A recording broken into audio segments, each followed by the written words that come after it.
Good evening. Thank you for joining us at this telephone town hall meeting. My name is Laura Taylor, and I'll serve as the moderator during our call. Tonight we'll hear from U.S. Congressman Bill Enyart, our federal elected representative in Washington.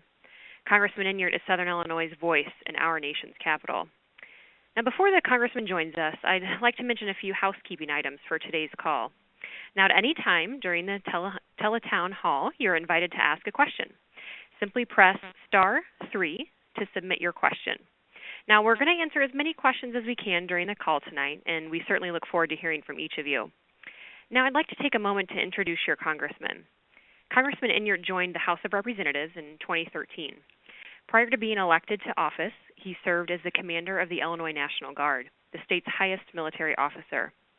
During that time, he oversaw the largest deployment of National Guard troops overseas since World War II. Now, he also worked at the assembly line at Caterpillar as a young man, the same plant his father worked at. In the House, Congressman Enyart has focused his time on veterans issues, growing local Southern Illinois economies, protecting Scott Air Force Base, cultivating sound agriculture policy, strengthening water infrastructure and levees, sensibly reducing the deficit, and certainly much more.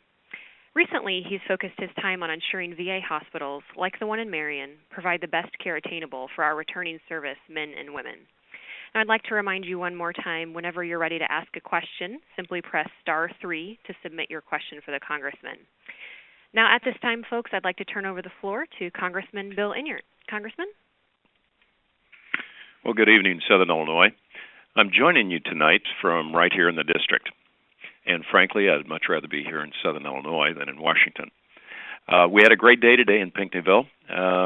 We got to present some military medals to Specialist Jeremy Odell, a Pinckneyville native who's now been discharged from the Army, but he'd never gotten his medals for his service in Iraq. So we had the opportunity to go down and present those medals to him. And while I was in Pinckneyville, also, I had the opportunity to speak with about 300 to 400 UMWA retirees and get a chance to listen to their concerns. And now, even better, I get to speak with all of you. So before we open the floor for questions, I do want to talk a little bit about the issues that we've been hearing in the news about Veterans Affairs hospitals. Now, as soon as I heard those allegations, I became very concerned. As Laura mentioned, I'm a 35-year military veteran, and my father was a disabled veteran, and my brother is a disabled Vietnam combat veteran. So this is a personal issue to me. I've worked closely with our servicemen and women my entire adult life, and because of that, I simply will not stand by if our veterans are receiving anything less than the care they deserve. Now, I think it's important to say, first of all, that we cannot get caught up in the media frenzy that's surrounding this issue. It's important that we take the time to conduct a proper investigation regarding the waitlist issue. Otherwise, we simply jump to conclusions without remedying the true problem. Demanding right off the starting point that General Shinseki resign, it doesn't solve anything. And although he's gone ahead and resigned, I think it's important that we get to the real crux of the issue. Once we know the facts, then we'll have a better understanding of the root causes of this problem. Then, if necessary, we'll take appropriate measures to discipline any employees who should be held responsible. And I want you to know that I've read the initial Inspector General's report.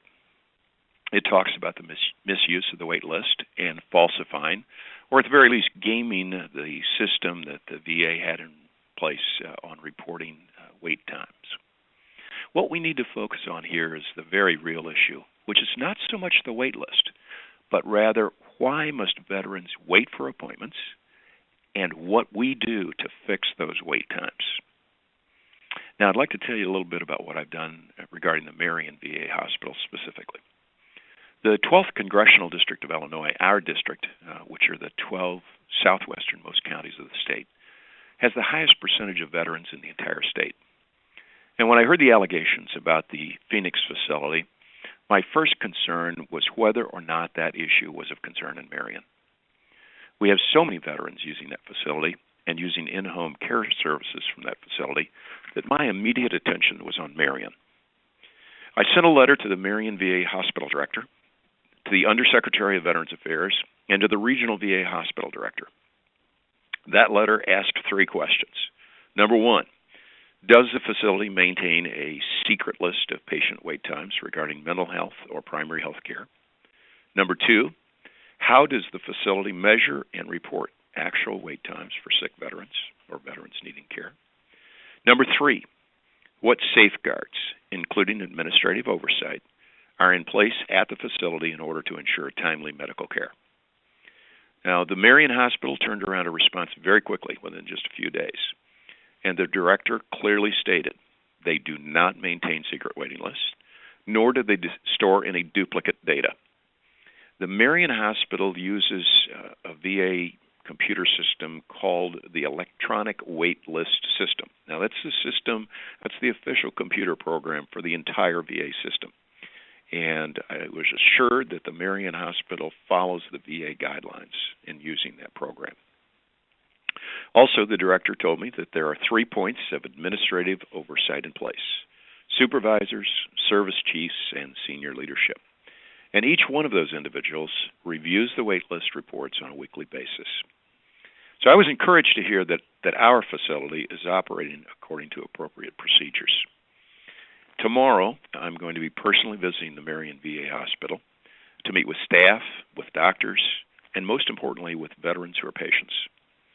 Now, during my visit, I will be talking to veterans and asking them about the care they receive, how they think the Marion facility is operating, and I'll be doing that one-on-one with the patients, with no administrators around, nobody trying to influence the answers. Now, the Marion VA ranks above average, slightly above average, for patient satisfaction as compared to other VA hospitals across the country. But slightly above average in the VA system is not good enough. I'll be keeping you informed about the findings from my visit through my e-newsletter, through my website, and through social media. Now, having said all of that, I would like to open the questions for you, and Laura will have a few more words, and then we'll be taking questions. Thank you, Congressman. I'd like to remind everyone joining us tonight to simply press *3 on your phone to submit a question for Congressman Inyart. Now, the Congressman did mention 3 great ways to stay in touch with legislative issues and important information about Southern Illinois. Now, you can visit his website online at inyart.house.gov. That's ENYART.house.gov. And there you can sign up for the e-newsletter and certainly follow the Congressman on social media. Now, with that, I'd like to take our first question. Our first question is Norman from Columbia. And Norman, I understand you want to ask the Congressman about EPA regulations. Yes. Norman, go ahead. Oh, okay. Yes, as I understand it, the President is talking about putting in new EPA regulations that are going to impact the coal industry. And as you well know, the coal industry is very much so a part of Southern Illinois. So I'd like to know what you were doing to counterbalance the President's plan of action due to the impact it's going to have to our state in our southern way of living here. Norman, thanks for that question. And what I'd like to do is tell you what I've done to date and what I'm going to do. And one of the things that I have done is ask everyone who has concerns and thoughts about this issue in the district to either email me at the website that Laura just gave you or mail me a letter personally. Don't mail it to my Washington, D.C. office because it takes about 2 weeks to get through the screening process there. But mail it either to the Belleville office or to the Carbondale office. And I'm going to gather each of those comments, and I'm going to personally present those with my concerns to the EPA administrator. Now, what this rule is about, this is a proposed rule proposed by the EPA. That means there's going to be a comment period during which time the public, whether it's labor, whether it's management, whether it's consumers of electricity, everyone has the opportunity to comment on this rule. And I would like Southern Illinois' voice to be presented loud and clear on this issue to the EPA. the final rule won't be taking effect until sometime next year. So we're going to have the opportunity to get our voice heard in Washington, and I intend to make sure that our voice is heard loud and clearly on this issue. Thank you, Congressman. Now, one of the things that the Congressman was talking about was the ability to contact him with any issue that you may have or want to speak to him or let him know about a concern of yours. And the Congressman represents the 12th Congressional District of Illinois. Now, that includes everything from Alton, north of the Metro East area, all the way down to Cairo. And with that, you can visit our 7 different district offices, including Belleville, Carbondale, Chester, Granite City, Mount Vernon, West Frankfort, and East St. Louis. And all those addresses are online at our website at inyurt.house.gov. Congressman, our next question is going to be actually from a veteran himself. Ed is from Alton, and he'd like to ask you about the situation surrounding Sergeant Bo Bergdahl's release. Ed, are you on the line? Yes, I am, and I'm just extremely disappointed. I served during the Vietnam conflict, and I can't imagine a person being traded for 5 Taliban generals that deserted his position, and they're just sweeping it under the rug. But he needs to see some military justice. I mean, we can't have this kind of behavior, and to have it glorified and act like everybody should be celebrating. And these people are going to go back and hurt us. They're the worst of the worst that were at Guantanamo, and the president was elected to be a president, not a dictator, and he should follow the law just like everyone else. And they're supposed to contact Congress 30 days in advance. Well, Ed, I'm going to have to respectfully disagree with you on your position, and let me tell you why. I'm going to quote the Secretary of the Army, John McHugh. And by the way, Secretary McHugh is a former Republican congressman who was appointed Secretary of the Army by the president.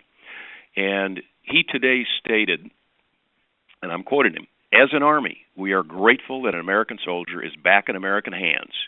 The warrior ethos is more than words, and we should never leave a comrade behind.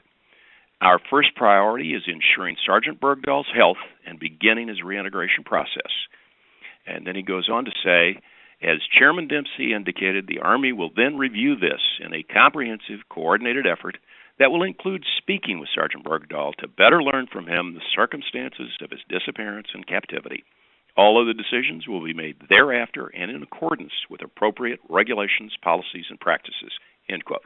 Now, let me tell you that my first priority when I was commanding the Illinois National Guard, and today as a veteran and today as a congressman, is we bring every American soldier home. Every American soldier comes home. Now, there are people who are jumping to a lot of conclusions about this. Frankly, people don't know what the facts are, and there are a lot of talking heads on television who are making statements when they don't know what the facts are. Now, once the facts are determined, that's fine. Then we will do what needs to be done with this young man. But I can tell you right now that had the president done the opposite, had the president said, no, this young man's life is not worth trading these Taliban for, all of those talking heads would be screaming the exact opposite position that they're taking today. And I will tell you something. I have no respect for those people on television who are making statements who don't know what the facts are. And what they need to do is think about taking a look in that soldier's mother's eyes and saying, your son's life is not worth trading these prisoners for. And when they can do that, I'll talk to them. So that's my position on it. I think we bring every American soldier home. And as a Vietnam veteran, Ed, I'm sure you can appreciate that because we left way too many people behind. And we will never do that again. Thank you, Congressman. Now, I have a question for you myself. I want to talk to you a little bit about Congress on Your Corner. Could you kind of explain to our callers what Congress on Your Corner is? Well, I would be glad to, Laura. What we do with Congress on the Corner is because frequently folks, maybe they're senior citizens, or maybe they're disabled, or disabled veterans, or folks who just don't have the financial ability to get into one of our congressional offices, one of the 7 offices we have located all around the district. We go out into the community as an outreach program, and I have senior staff members who go out, or occasionally I go out. We take folks in on a walk-in basis, and they can come in and have the opportunity to sit down and discuss it with a senior staff member or with me, any problems, any issues that they may have with the federal government. And we've had folks come in and talk about problems with Social Security or problems with the Internal Revenue Service. We've had a lot of visits, and usually we always have these in a public location. Typically, we'll have them at City Hall in whichever community we happen to be in. And so we frequently get city officials who will come in and talk about problems that the city government is having, whether it's getting a grant to replace a sewer department, a sewer plant, or getting a grant to work on a water plant, or transportation funding. So what we are doing here is making sure that we get out and hear the voice of the community. You know, I was elected to serve as Southern Illinois' representative, and so we need to know what the community needs so that we can take those concerns and represent Southern Illinois in Washington. Thank you, Congressman. We're going to move to actually a fellow elected official here, a former fellow elected official. Now, we've got Mr. Bob Ellis on the line. Bob would like to chat with you about the war winding down and concerns about our veterans coming back. And Bob is actually the former mayor of West Frankfort. Bob, are you on the line? Yes. Go ahead and ask your question. General, we met here in West Frankfort, and I know of your concern for your men. And the war is winding down now, and there's such a problem with the Veterans Administration handling all of these people.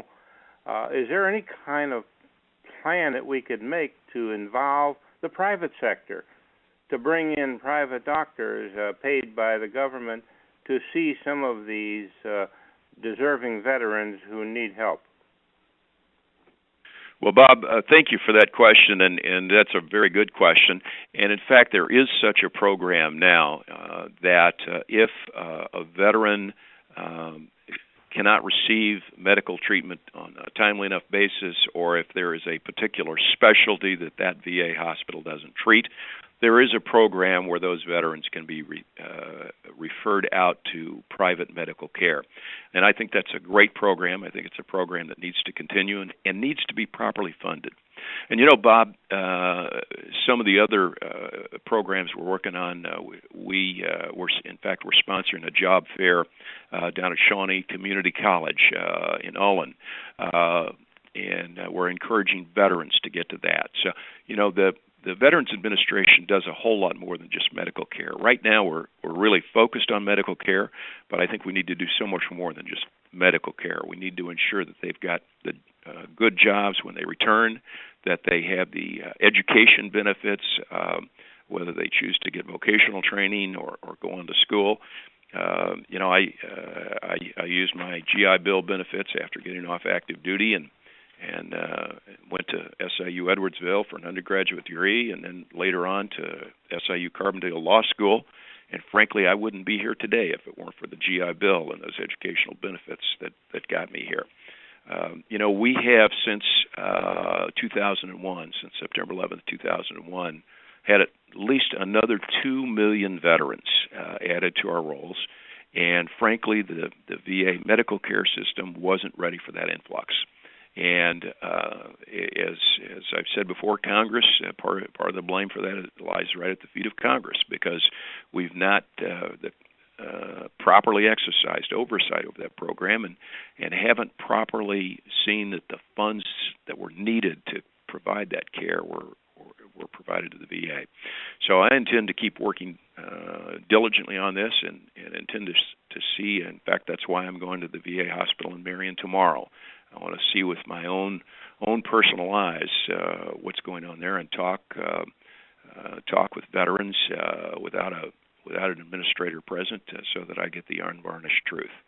I was interviewed this morning, in fact, on WJPF, and Tom Miller said, General, my rule number 6 is what you inspect gets fixed. He's absolutely right. That's absolutely a true statement, and so we're going to go inspect, and we're going to make sure it gets fixed. Thank you, Congressman. Now, the Congressman has mentioned quite a few legislative updates that he's been talking about tonight, and one thing I want to remind everyone of is that the best way to receive updates from the Congressman is to sign up for his e-newsletter, to visit his website, and certainly follow him on social media. So you can sign up at inyurt.house.gov, or you can also call our main Belleville office at 618-233-8026. That's 618-233-8026, and he'd be more than happy to keep you updated via email and social media. Now, at this point, I want to remind all of our callers that if you are interested in asking the Congressman a question, just simply press *3 to submit your question to the Congressman, and we'll see if we can get to it today. Congressman, our next question comes from Celeste in Mount Vernon. Celeste has a question about the extension of unemployment benefits. And Celeste, are you on the line? Yes, I am. All right, go ahead. Yes, I'm very much disheartened about why the unemployment extension did not go through. You had several of the people on the steps of the Capitol building telling you their stories. I was just watching the news a while ago in upstate Chicago. A man killed himself and his wife due to not able to pay his mortgage, not able to put food on the table for his kids.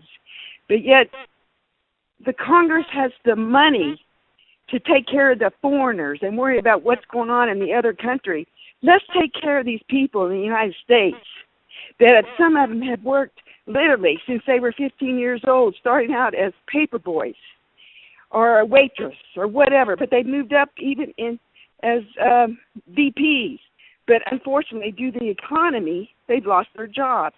Now, the Bush administration had, passed the extension for 5 times, but we can't get it passed. I mean, I just don't understand it because there's so many people that are literally committing suicide because they can't take care of their families. Why are you congressmen not extending the unemployment extension? That's my question. Thank you, Celeste. And Celeste, let me tell you that I share your frustration. I co-sponsored and am co-sponsoring the Emergency Unemployment Compensation Act to extend that unemployment insurance. And I have been regularly sending letters to Speaker John Boehner urging the passage of bipartisan legislation that would extend the unemployment insurance. The unfortunate problem is that Mr. Boehner, the Speaker of the House, controls the agenda, and he won't bring it to a vote. If it were brought to a vote, I am confident it would pass tomorrow. The unemployment here in the 12th Congressional District, 41% of the people who are drawing unemployment qualified for the extended unemployment benefits. And those people aren't lazy. There simply weren't enough and aren't enough jobs in this economy to get everyone back to work. And, as every day when I pick up the newspaper and I see that Wall Street is setting another record, that the stock market has since 2008, the stock market has doubled. Wall Street has recovered, but Main Street in Mount Vernon has not recovered. And we need to extend those unemployment benefits, and I will continue to co-sponsor that legislation. I will continue to urge the Speaker to bring that to the floor for a vote so that we can vote for it. And while we're talking about that, and you mentioned the tragedy where the gentleman shot himself and his wife because he couldn't pay his mortgage, I've also, in addition to co-sponsoring the extension of unemployment, I have co-sponsored a law that would impose a 6-month moratorium on foreclosures for people who lost unemployment compensation because of this congressional inaction. And 41% of the people here in our district who are unemployment had been on unemployment for more than 6 months. And again, those people want to work. They want to work. They're not lazy, and they're not trying to not find a job. Joe. Thank you, Congressman. I want to remind all of our callers tonight, if anyone would like to ask the Congressman a question, just simply press *3 on your phone, and we'll get to your question in the order that we receive them. Now, the Congressman posts information and upcoming events daily on Facebook and Twitter. We also have a YouTube and Flickr account. So be sure to search for the Congressman Inyart, and to like and follow him online. Now, his Facebook includes photos of Southern Illinoisans that are visiting D.C., ones that he visits with here in the district, and we post all of those online, so you might even be able to spot someone you know. Our next caller is Doug from Elkville. Congressman, Doug is wanting to speak about retired Postal Service employees. He's retired from the post office himself. Now, Doug, are you on the line? Yes, I'm here. All right, go ahead. Yes, I was wanting to know what efforts are being done to repeal or revise that H.R. 6704, which was the law that mandated the prepayments for the postal retirees, their health benefits for the next 75 years and do it in 10 years, which has basically tried to bankrupt the post office. And as has been stated many times, no other company, corporation, or other entity has been required to do anything of this sort. And as a retired mail carrier, I know that people in this area, it's got a lot of rural areas, and that's a lot of times that's the only contact like the elderly people have is with their mail carrier. And this is having a really bad effect on the people around here because of the rural areas, and they're really dependent on their post offices, and this is having the effect of making the post offices close down and have shorter hours and have less contact with the people. And also the idea that they're wanting to install more of these NDCBUs, or they're called cluster boxes, and which is going to even further minimize contact with the carriers to the customers. And I'm just wondering if has anyone, I've already written to you before, emailed you with some suggestions, and I was wondering if there was any way to revise it to perhaps maybe 25 to 30 years instead of 75, because that is about maybe the average remaining lifespan of a postal retiree. Well, Bob, or Doug, rather, I understand your concern, and I agree with you. And in fact, the letter carriers and the postal supervisors have been out to visit with me in Washington, D.C., and we have talked about this issue. And in fact, the Postal Service this year has made $1 billion in profit.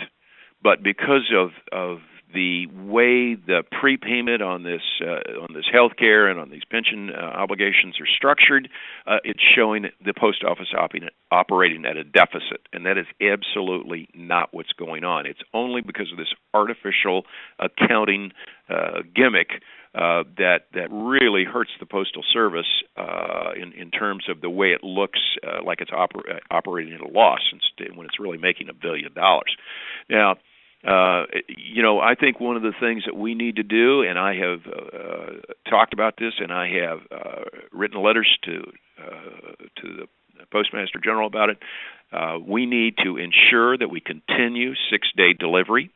6-day delivery is people get their medications by mail. They get their Social Security checks, many of them still by mail. All of those sorts of things still come in by mail, and folks need that 6-day delivery. And you mentioned a really good point. We need to keep these small town post offices open.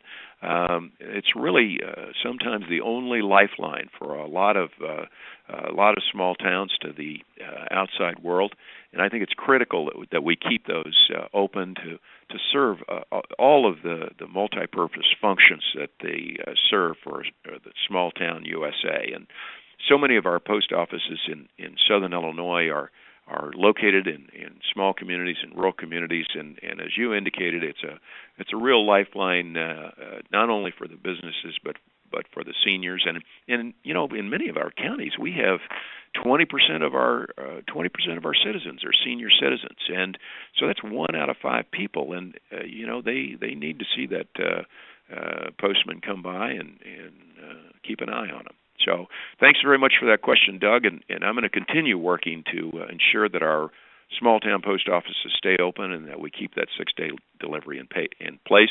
And I will work to try and get that prepayment put into a reasonable over a reasonable period of time, so that it more accurately reflects the true profit and loss position of the post office. Thank you, Congressman. Folks, I want to remind you, as he has said it before and says it often, he certainly wants to hear from you and hear your thoughts regarding legislation, regarding current events, regarding the things you hear in the news. And so we encourage you to reach out, share your thoughts with him through our submission form online at inyrt.house.gov or by calling one of our 7 district offices that we mentioned earlier. Additionally, he wants to hear from you tonight. So if you have a question for the Congressman, press *3, and we'll try to get to it this evening. Our next question, Congressman, comes from Jim from Swansea. Jim is interested in getting your opinion on the budget increase for the VA. Jim, are you on the line? Yes. All right, go ahead, Jim. Yeah, hi, Bill. It seems to me that the problem with VA stems from the increase in services needed from the 2 wars, but it's my understanding that the Republicans or the GOP has blocked additional funding either through vote or through Boehner not calling bills to the floor that would increase that spending. And since the GOP controls the House, it seems like you're in a really difficult position. Is there anything that you can do while they control the House to try to either increase the spending or educate the electorate more about their lack of, I want to say, contribution to try to fix this problem? Well, Jim, thanks for that question, and it's a difficult one to answer. The VA budget is the only department in the federal budget process that has grown, but it hasn't grown. As you point out, it's not grown enough. It's not, as I mentioned earlier in answering another caller's question. We've got more than 2 million new veterans, and so the services have not been adequately provided. And it's unfortunate that there are some congressmen, some politicians that have not, in my opinion, properly supported the promises that we have made to our veteran community, the promises that we, going back to the Revolutionary War, to Abraham Lincoln and the Civil War, we have always extended promises to our veterans that we would care for them after their period of service, and I think it's truly unfortunate. And I think the way that we fix this problem is by citizens like you making the kind of statements that you're making and writing those letters to me and writing those letters to other congressmen.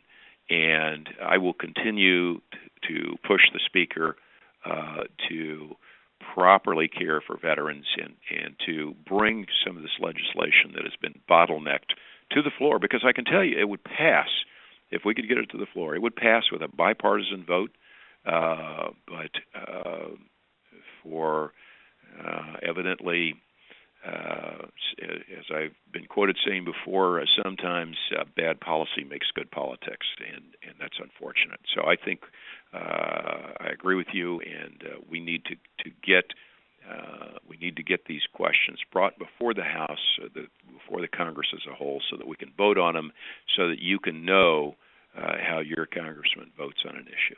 And thanks for that call, Jim. Thanks, Congressman. Now, I wanted to mention again for some folks who may not have been on the line earlier, if you have a question for the Congressman, just press *3. And we encourage you to reach out to one of our 7 district offices. The Congressman has offices in Belleville, Carbondale, Chester, Granite City, Mount Vernon, West Frankfort, and East St. Louis. And the district expands all the way from Alton to Cairo in southern Illinois. It's quite a large area, and the Congressman enjoys getting out and about with constituents. And if you have any questions for us or you want to submit a concern, you can visit our website at inyrt.house.gov. Now, Congressman, our next caller is Joseph.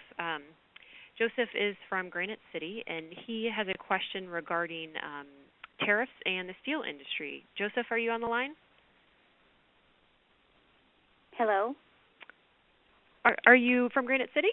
I am, and my name's Kenny. Oh, Kenny, great. Go ahead and ask your question for the Congressman. Okay.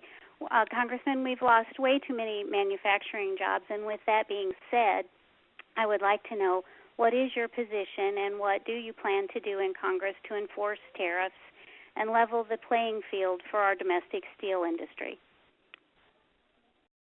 Well, Kenny, I'm sure if you've been following that issue, you're probably aware of the rally that was held in Granite City just a week or two ago.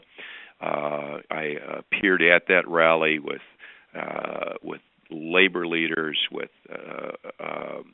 the representatives of the steel company, and with community leaders, and we all were rallying, and there were 6 of those rallies done across the nation, with one of them being done right here in Granite City.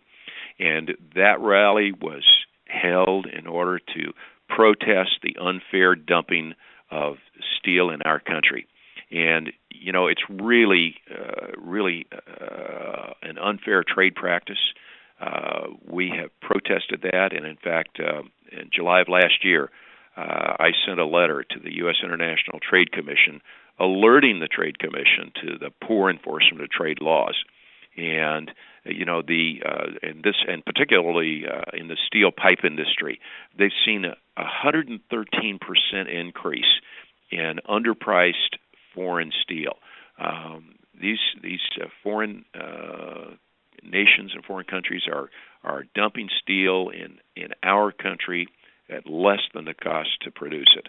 And it's inferior steel, and we're going to continue to stand up for American steel, stand up for the American steel industry, and stand up for American workers. And the steel pipe industry has filed a trade case against 9 countries, and that case is under advisement, and they expect that there will be a final determination issued in July of this year. And we certainly believe that determination will come down in favor of the U.S. steel industry and the U.S. steel worker. So thanks for that question, Kenny. We really appreciate it. All right. We have time for just a couple more questions. Certainly reach out to us if you have any more questions. If we don't get to your question tonight, we apologize. We have several callers on the line, and you can certainly reach out to us by visiting us online at inyrt.house.gov or calling us at 618-233-8026. And one of the best ways to keep in touch with us is to attend one of our Congress on Your Corner events, which are held approximately every 2 weeks. Now, just in the last month, we've made stops in Tamaroa, Mount Vernon, Chester, Marion, Sparta, Benton, and Pinckneyville. Next week, we will be in Ullen on June 11th for a hiring event at Shawnee Community College. If you know anyone who's looking for a job, we're going to have several employers on hand that are going to be interviewing folks. So certainly bring copies of your resume, be prepared to interview, and that's on June 11th at Shawnee Community College. You can certainly register for that event by visiting us at inyrt.house.gov. Now, our next question, Congressman, comes from Wayne from Hartford. Wayne would like to talk about interstate tolls and trucking business. He's a truck driver. Wayne, are you on the line? Yes, I am. Thank you for taking my call. No problem. Go right ahead. Mr. Congressman, thank you for the opportunity to visit with you this evening, and thank you for your military service. It is very much appreciated by this person. I would kind of like to know how they're shaping up to financing new highway bills. And is there any way possible to keep from putting any more tolls than what might be necessary on there, like not to toll the existing highways and that, because that is a very expensive burden on each and every individual truck driver out there, is having to carry the cash for the tolls or however it's done. And just my fuel cost alone is 54 cents a mile, and I get relatively good fuel mileage. And if they start tolling some of these pre-existing interstate highways at a rate of 50 or 60 cents a mile, that's something that I cannot pass on, and it's a big enough burden that it would force me to shut down. Well, Wayne, thanks for that question, and I think that points up really a huge question for us as a nation, and that is the need for us to improve our infrastructure. And when we talk about infrastructure, we're talking about the interstate highways, we're talking about the other highways, we're talking about locks and dams and bridges, and we have neglected for too long fixing our infrastructure. Now, there are some people who say, well, we can't afford to spend this money, and my response to that is we're not wasting money when we fix infrastructure. When you have a bridge collapse like it did over the Mississippi, up in Minnesota, the damage that is done, the lives that are lost, and the slowdown in the economy because of the loss of that bridge is such a cost that the way we have to look at this is it's like putting a new roof on your house. You want to fix that roof before it starts leaking and damaging the rafters, and you have to do a whole lot more repair work. So let's start fixing our infrastructure. And you as a trucker know well what sometimes other people don't think about. And that is when we don't fix our infrastructure, there's a hidden tax there. And that hidden tax is the cost of repairs. If you hit a pothole going down that interstate and you blow that tire and bend that rim, you're out hundreds of dollars to get that fixed, and not to mention probably having to get a tow truck out. And your shocks are wearing out faster. That's all a hidden tax because that highway has not been properly maintained. And the other hidden tax, of course, is the extra fuel cost because you have to slow down because the traffic is too heavy. Whether you're a commuter driving your car to work over in St. Louis or you're trying to get from Marion to the university in Carbondale, you're wasting time, you're wasting fuel, has an adverse impact on the economy as well as the environment. So we need to work on improving our infrastructure, putting our construction trades back to work, which will put more money into the economy, and by fixing this infrastructure and eliminating the hidden taxes that I've just talked about, we'll have a far more efficient economy, and we'll be saving the consumer, that's you and me, money every day. So Wayne, thanks so much for that call on the trucking industry. Congressman, we have time for one more question tonight, so let's move to our last caller. Congressman, our next caller is Harry. Harry is from Fairview Heights, and he actually has a pretty interesting question for you. Harry, are you on the line? Yes, I am. You go right ahead. Thank you. Thank you, Bill, for taking my question tonight. My question to you is dealing with the non-bipartisan attitude in Congress. And I pose to you the question, what two things do you think that congressional Democrats, such as yourself, and you can give your own opinion if you want, can say good about their Republican counterparts, and what two things do you think that your Republican counterparts can say about the congressional Democrats? Well, that's a great question, Harry, and let me just start off my answer this way. When I first got to Congress, I was very frustrated, and I just couldn't believe, particularly when we had the government shut down and all of that. And it seemed like nobody would talk to each other, nobody would work with each other. But now that I've been there a little bit longer, and I've had some bipartisan successes. When we did the National Defense Authorization, and that's the DoD's budget, I came up with an amendment where we required the military services, instead of each service having their own separate camouflage uniform, that they develop one camouflage uniform, because after all, a camouflage uniform is designed to hide you, and so there should be one design that works for everybody. When we got that amendment through, we thought it was going to save $55 million. The last numbers I saw from DoD shows it's going to save $82 million, which, some people might say, well, that's small potatoes, but, you got to start somewhere. And that amendment passed the House Armed Services Committee on a bipartisan vote. And it wasn't sponsored by the Republicans. It wasn't sponsored by the Democrats. It was sponsored by me. I came up with it, and in a bipartisan vote, we adopted that, and it went to the full House, and it was passed by the full House. So that's happened. We with the agriculture bill, and I sit on the House Agriculture Committee. There was a very strong concerted effort by all of the members of that party, and it's not a perfect bill.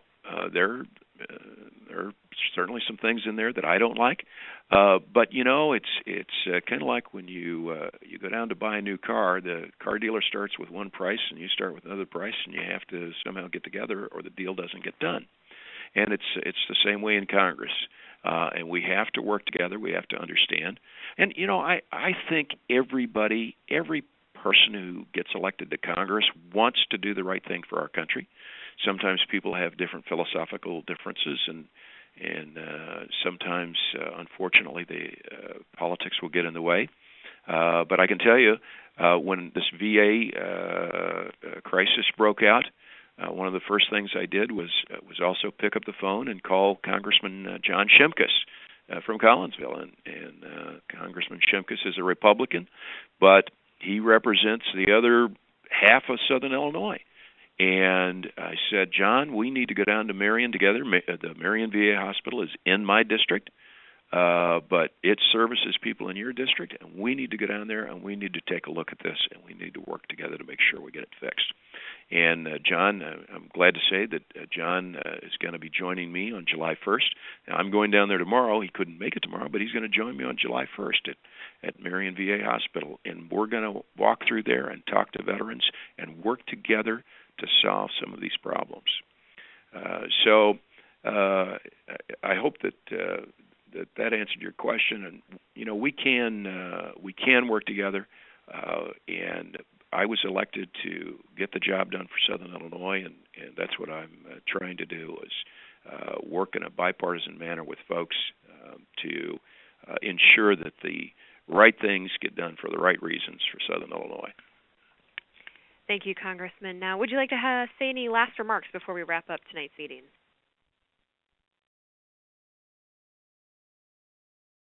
Well, thank you, Laura. I really appreciate that. And, it's been great this evening. We've had a long day crisscrossing Southern Illinois this morning and getting down to Pinckneyville. And I appreciate those of you who called in and asked questions, and I certainly appreciate the effort in staying on the line to listen to those. I can't do my job if I don't hear from folks like you, so that I can continue to bring Southern Illinois concerns and values and issues to Washington. So the questions tonight were great. They made me pause and think a little bit, and they gave me insights into the concerns and thoughts and opinions on all the issues that we talked about tonight. So I'll be taking these issues with me to Washington next week. And I, as Laura has indicated several times, I'd certainly encourage you to take the time to sit down and send me an email or drop me a note or make an appointment to come by the office. Without hearing from you, I can't know what we need to do here in Southern Illinois. But I'm going to continue to work for you and continue to listen and continue to take your concerns to Washington, D.C. Thanks much. Thank you, Congressman. And we do apologize if we didn't get to your call tonight. We had over 5,500 individuals from across Southern Illinois joining us on tonight's call, so we appreciate everyone who did submit a question. And don't forget, you can sign up for the e-newsletter at inyrt.house.gov, and we invite you to join us on Facebook, Twitter, YouTube, and Flickr. Thank you for calling in tonight, and have a great night.